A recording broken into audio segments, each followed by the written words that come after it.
할렐루야. 오늘도 예배에 참석한 여러분들을 주님의 은혜와 평안으로 환영합니다. 또한 온라인으로 집에서 예배 드리시는 분들에게도 하나님의 은혜가 풍성하시기를 주님의 이름으로 축원합니다. 우리 다 같이 기도하시고 우리 같이 말씀 받겠습니다.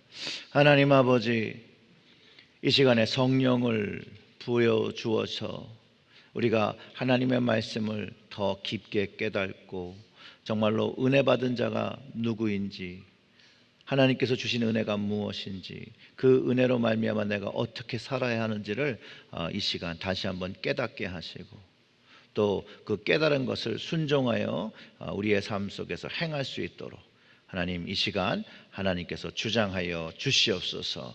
이 모든 말씀 예수님의 이름으로 기도드렸습니다. 아멘. 오늘 우리가 말씀 나누려는 제목이 은혜 받은 사람입니다. 하나님 아버지의 사랑을 경험한 모든 사람들을 스스로를 은혜 받은 사람이라고 고백해야 한다는 것이에요.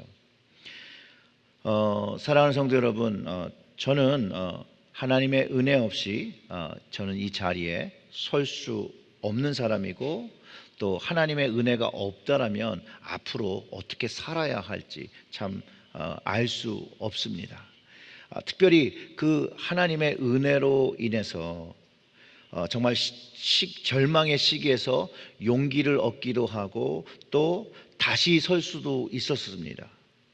그럼에도 그 하나님의 은혜를 경험하지만 또 시간이 좀 지나면 또 쓰러지고 절망하고 불의의 죄가 하나님 앞에 기뻐하지 않는 죄들을 반복하고, 또 주님을 그 모습으로 주님을 실망시킬 때도 주님은 여전히 동일하신 은혜와 사랑으로 용서하시고 받아주시고 용납해 주시면서 위로해 주심을 제가 받았다라는 거죠.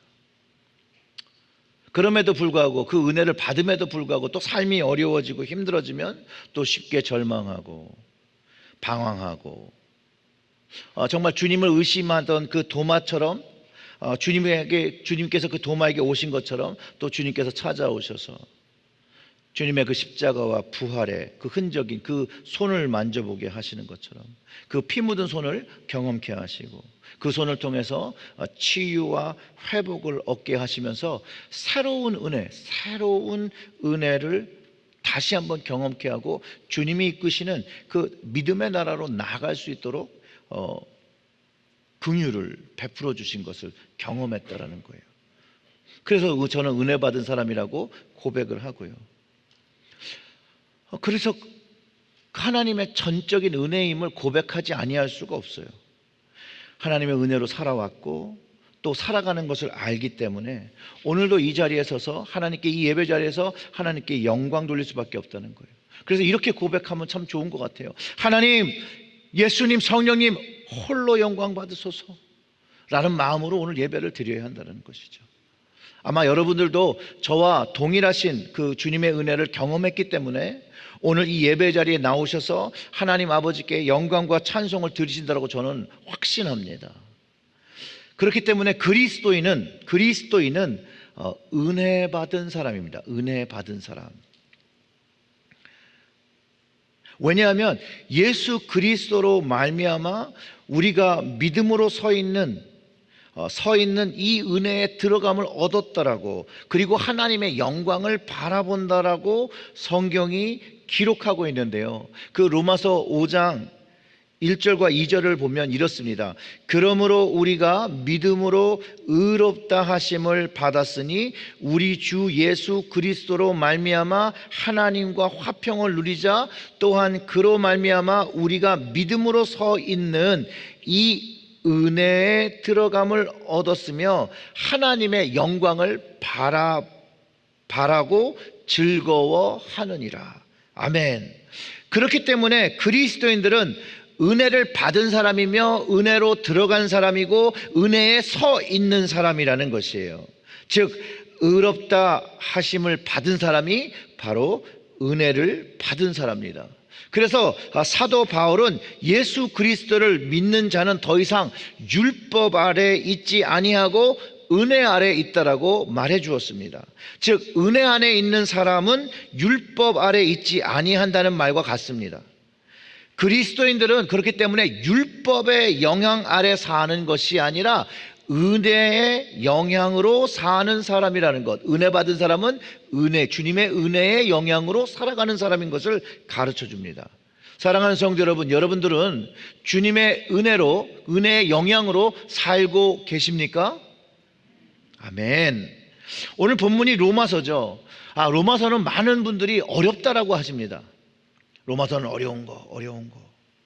그런데 로마서는 그렇게 어렵지 않습니다.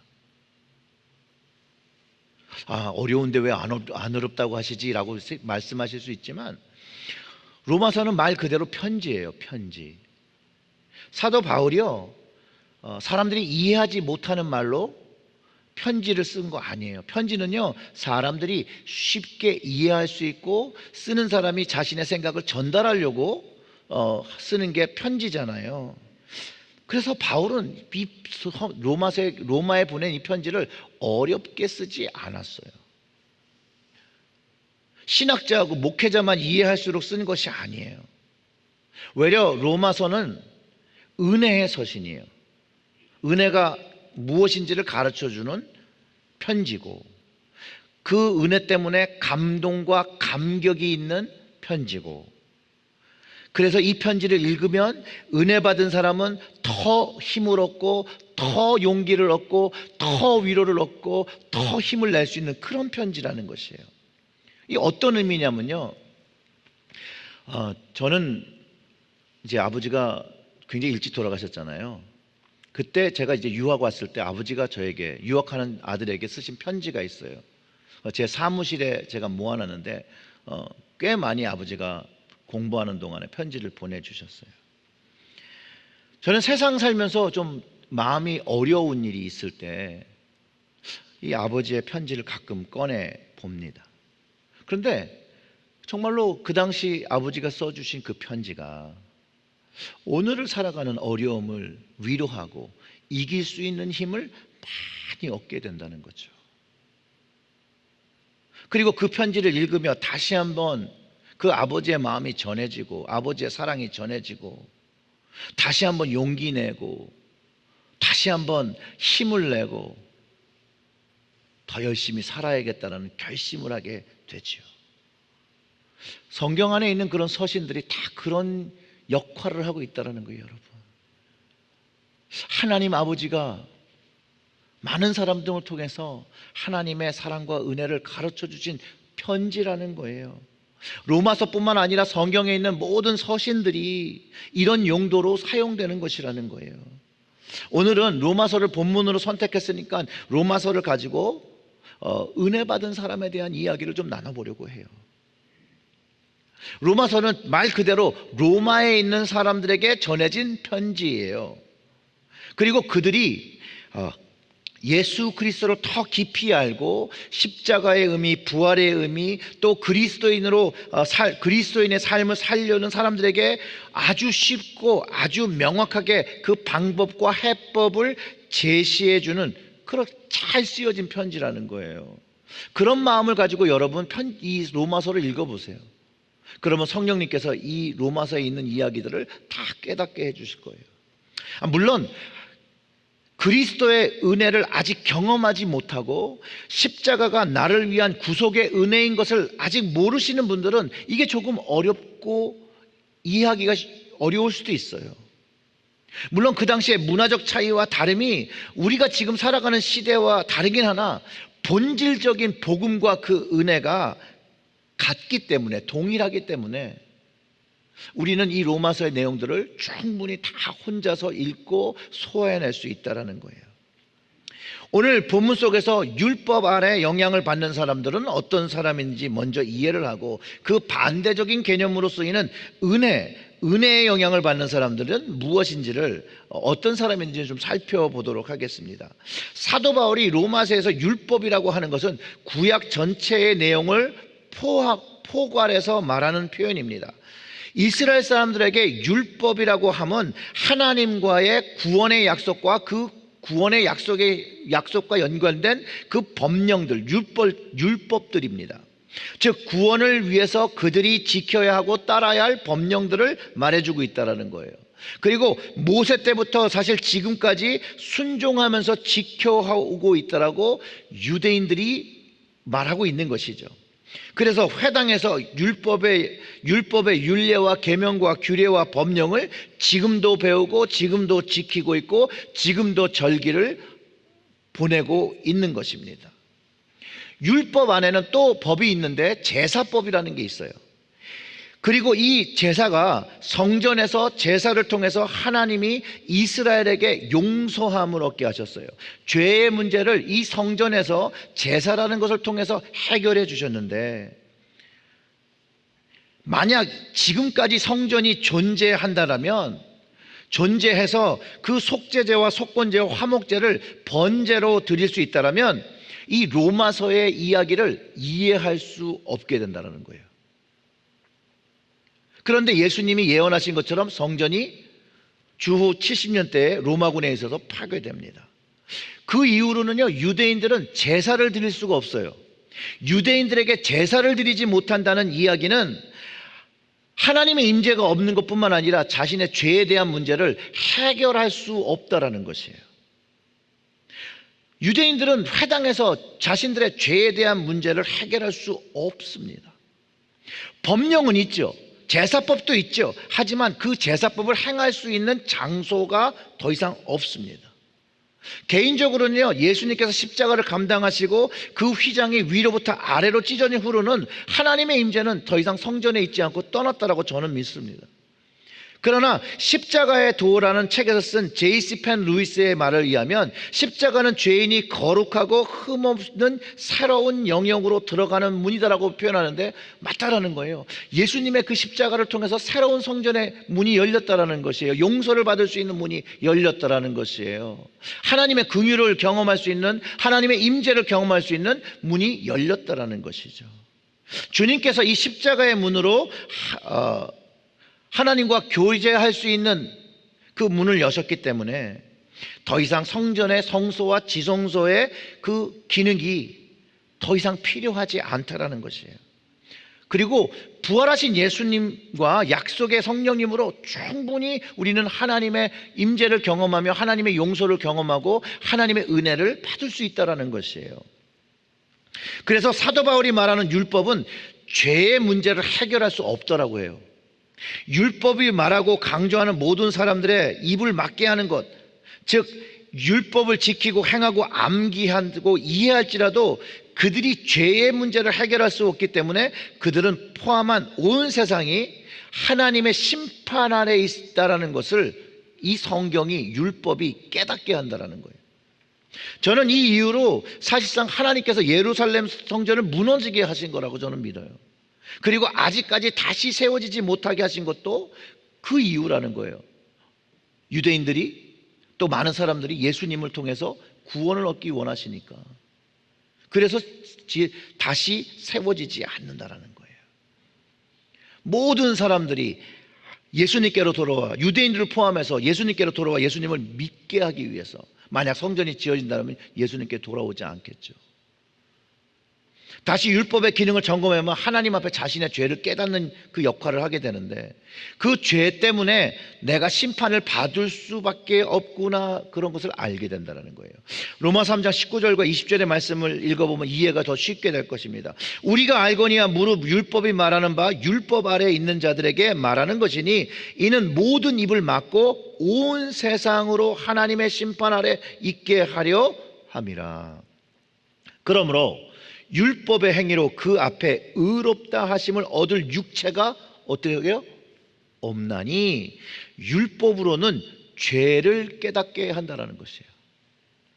죄가 있음을 알고 그 결과가 심판이라는 것을 안다면 대부분의 사람들은 이것 죄를 해결하고 심판에서 면할 방법을 찾는 것이 정상일 것입니다. 맞지요? 그래서 사람들은 이 해결할 방법을 계속해서 찾아왔어요. 각자의 방법을 동원하죠. 선행을 해보기도 하고 구제를 해보기도 하고 교회를 다녀보기도 하고 절을 다녀보기도 하고 모슬렘 사원을 다녀보기도 하고 각자의 방법으로 마음 안에 있는 죄의 문제와 심판의 문제를 해결하고 해서 인간 모두는 알게 모르게 무엇인가 끊임없이 시도한다는 거예요. 그리고 그 행위로 인하여 구원받을 거라고 생각을 하지만 그렇게 생각이 들지 않는 결론에 이른다라는 거예요. 그리고 성경은 그런 행위로 되어지는 것으로는 하나님의 용서와 구원을 얻을 수 없다라고 말해놓고 있어요. 데이비드 플랫 목사님이 쓴 책에 그 Radical Together라는 책에 한 아이의 이야기가 나오는데요. 그의 이름이 애슐리라고 해요. 그는요, 어렸을 때부터 예수님을 믿고 평생 교회를 떠나본 적이 없다라고 합니다. 설교란 설교를 다 듣고 성경 공부도 참여하고 열심히 다녔습니다. 배운 말씀을 행하려고 안간힘을 쓰면서 많은 것을 감당해보고, 하지만 그 안에는 뭐가 없냐? 만족함이 없다는 거예요. 만족감. 하나님께서 주신 구원에 대해서 기쁨과 그 만족함이 없다라고 한다는 거예요. 도무지 구원을 받았다는 확신을 가질 수 없었다라는 거예요. 이 플랫 목사님이요, 복음의 가장 아름다운 속성이 뭐냐고 말씀하시냐면요, 그 구원을 위해서 무엇인가 할 필요가 없다라는 거예요. 구원은 무엇을 해서 얻는 것이 아니라는 거예요. 그냥 은혜로 거저 받는 것이라는 거예요.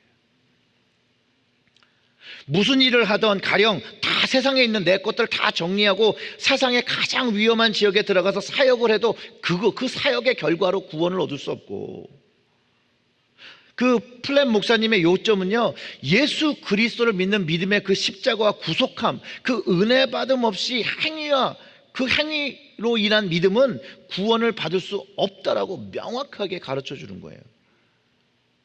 그보단 죄의 문제를 깨닫고 심판의 문제로 갈등할 때 그 하나님께서 해결 방법으로 주신 그것, 각자 진 죄의 용서함을 받고 심판을 면하는 그 방법, 예수 그리스도 안에 있는 그 방법, 그것을 우리가 믿음으로 주님을 선택하게 하고 그 죄와 심판의 문제의 노임을 받게 한다는 것, 그것을 경험해야 된다는 것이에요. 그것만이 유일하게 구원에 이르는 방법이라고. 그래서 아무것도 할 필요가 없다라는 거예요. 3장 21절부터 24절의 말씀을 읽어보면 이렇습니다. 이제는 율법 외에 하나님의 한 의가 나타났으니 율법과 선지자들에게 증거를 받은 것이라. 예언되어져 왔던 말씀인데 곧 예수 그리스도를 믿음으로 말미암아 모든 믿는 자에게 미치는 하나님의 의니 차별이 없느니라. 믿음만 가지고 있으면 차별하지 않고 이방인이든 유대인이든 하나님의 의를, 하나님의 구원을 경험할 수 있다는 것이죠.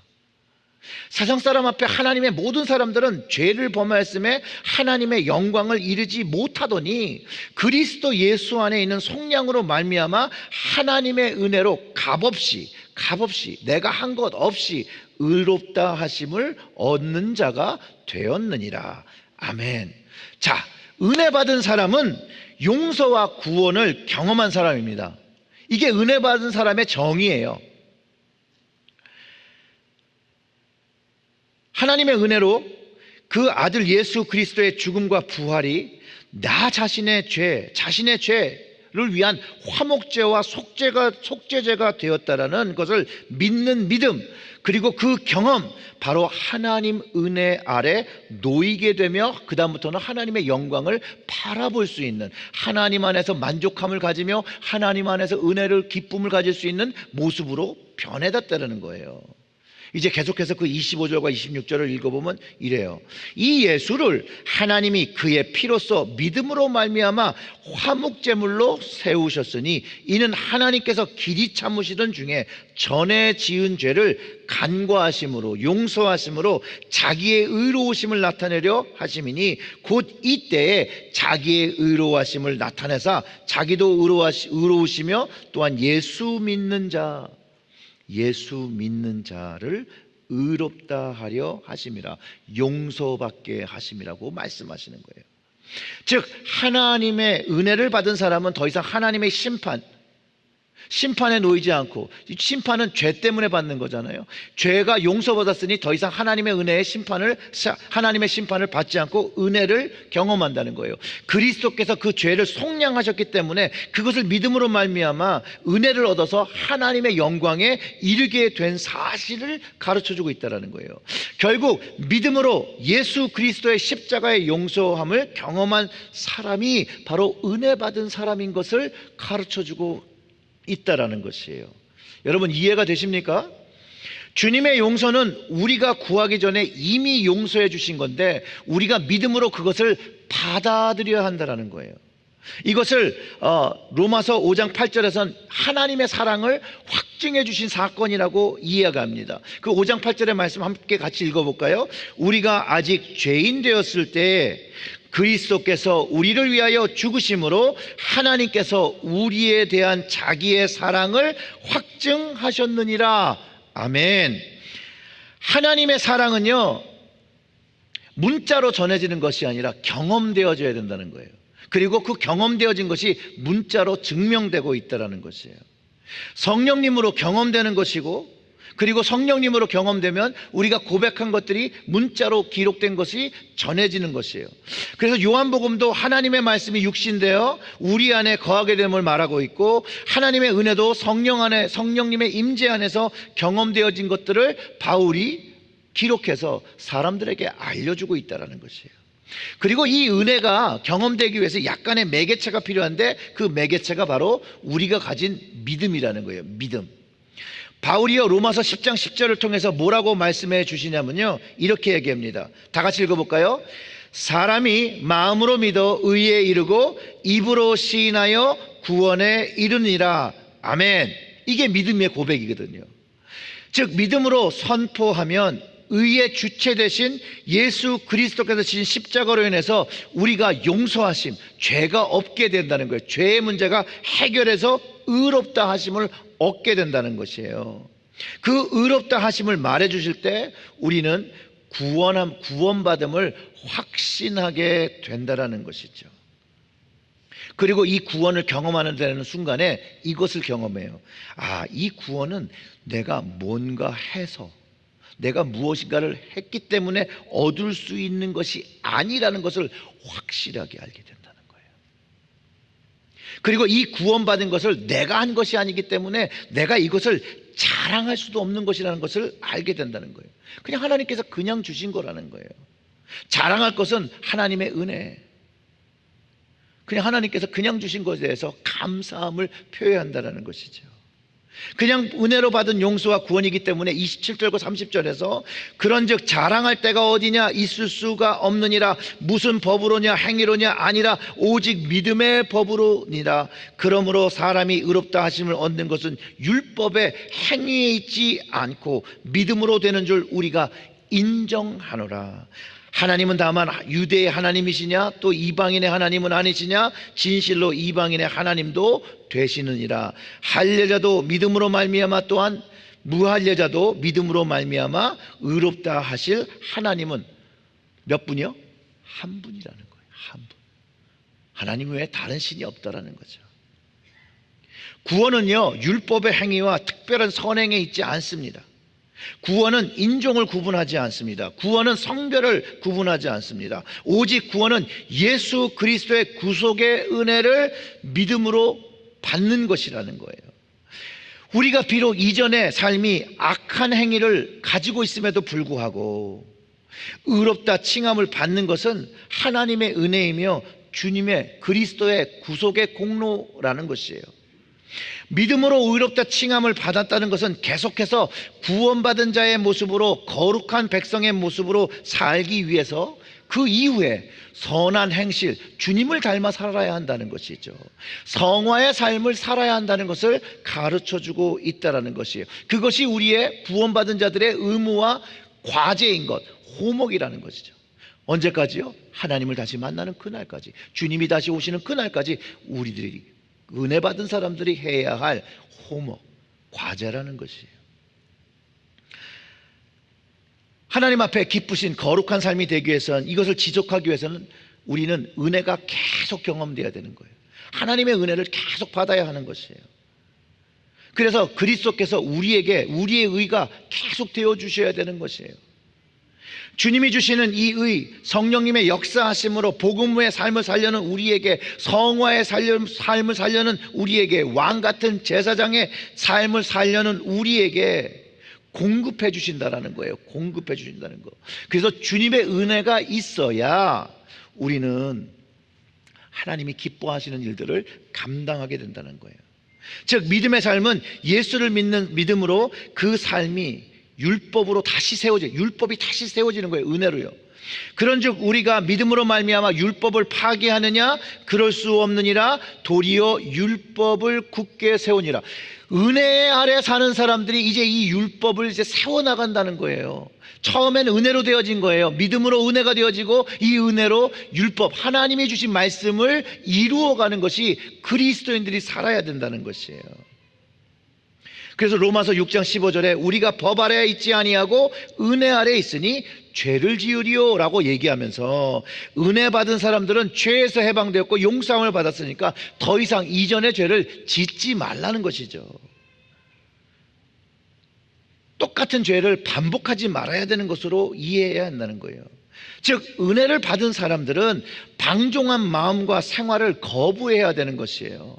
그리스도의 은혜에 합당한 삶을, 외려 은혜 받은 사람으로, 구원받은 사람으로, 용서받은 사람으로서 그 합당한 삶을 주님께, 은혜를 주신 주님께 드려야 한다는 것이에요.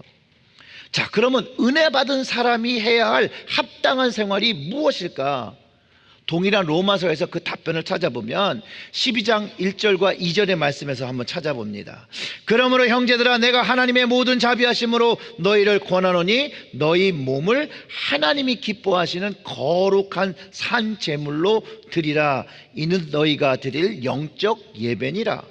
너희는 이 세대를 본받지 말고 오직 마음을 새롭게 함으로 변화를 받아 하나님의 선하시고 기뻐하시고 온전한 뜻이 무엇인지를 분별하도록 하라. 아멘. 바로 하나님의 은혜를 받은 사람이 해야 될 항목을 가르쳐 주는데, 은혜 받은 사람은 하나님께 영적 예배를 드려야 하고요, 온전하신 하나님의 뜻을 분별하고 행해야 한다는 거예요. 그것을 분변된 것을 순종해야 한다는 것이죠. 바울이 은혜 받은 사람들은 이런 삶을 살아야 된다라고 가르쳐 주는 것이에요. 거룩한 산 제물, living sacrifice잖아요. 그 제물로 하나님께 드리고 거기에 성령의 불이 임하고 그 불로 우리가 하나님의 일들을, 제사장의 일들을 감당해낸다는 거예요. 그러면서 하나님이 아주 기뻐하시고 선하시는 그 뜻을 깨닫고 그것들을 행하는데, 그것을 로마서 12장 9절부터 21절까지 하나님이 생각하시는 선하시고 기쁘시고 온전한 뜻에 대해서 가르쳐 주는데 이렇습니다. 여러분 나중에 한번 이 말씀을 계속 묵상했어요. 사랑에는 거짓이 없나니 악을 미워하고 선에 속하라. 사랑을 하라는 거죠. 형제를 사랑하여 서로 우애하고 존경하기를 먼저 하며 부지런하여 게으르지 말고 열심을 품고 주를 섬기라. 이 이야기는 뭐예요? 사람도 사랑하지만 주도 사랑하라는 거죠. 주님을 섬기라는 것이죠. 소망 중에 즐거워하며 환난 중에 참으며 기도에 항상 힘쓰며 사랑하고 주님을 섬기고 이제 기도에 힘써야 되는 거예요. 성도에 쓸 것을 공급하며 손대접하기를 힘쓰라. 나눔의 삶을 하라는 것이죠. 너희를 박해하는 자를 축복하라. 축복하고 저주하지 말라. 즐거워하는 자들과 함께 즐거워하고 우는 자들과 함께 울라. 서로 마음을 같이하며 높은 데 마음을 두지 말고 도리어 낮은 데 처하며 스스로 지혜 있는 채 하지 말라. 아무에게도 악을 악으로 갚지 말고 모든 사람 앞에서 선을 도모하라. 할 수 있거든 너희로서는 모든 사람들과 더불어 화목하라. 내 사랑하는 자라, 너희가 친히 원수를 갚지 말고 하나님의 진노하심에 맡기라. 기록되었으되 원수 갚는 것이 내게 있으니 내가 갚으리라 라고 주께서 말씀하시니라.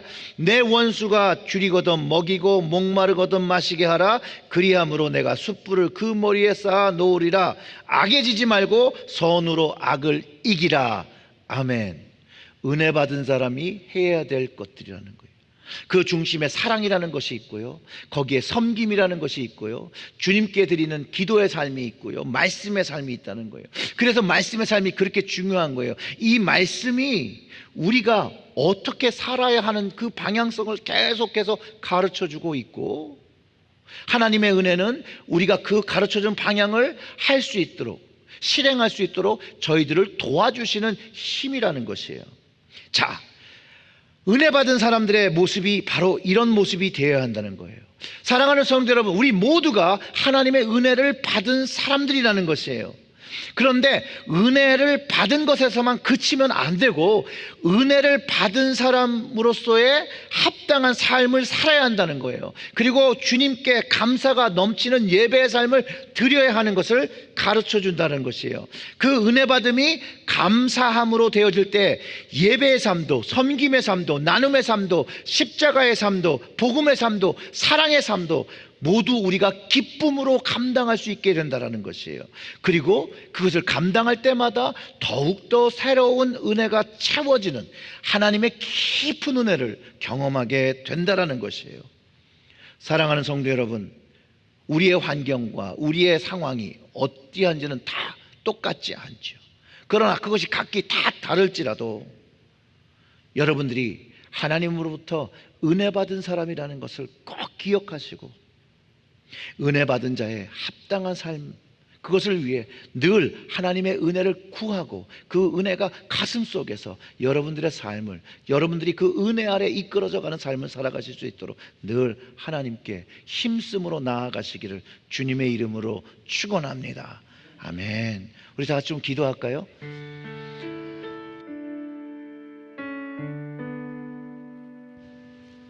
우리 이렇게 기도하시죠. 하나님, 은혜 받게 하여 주셔서 감사합니다.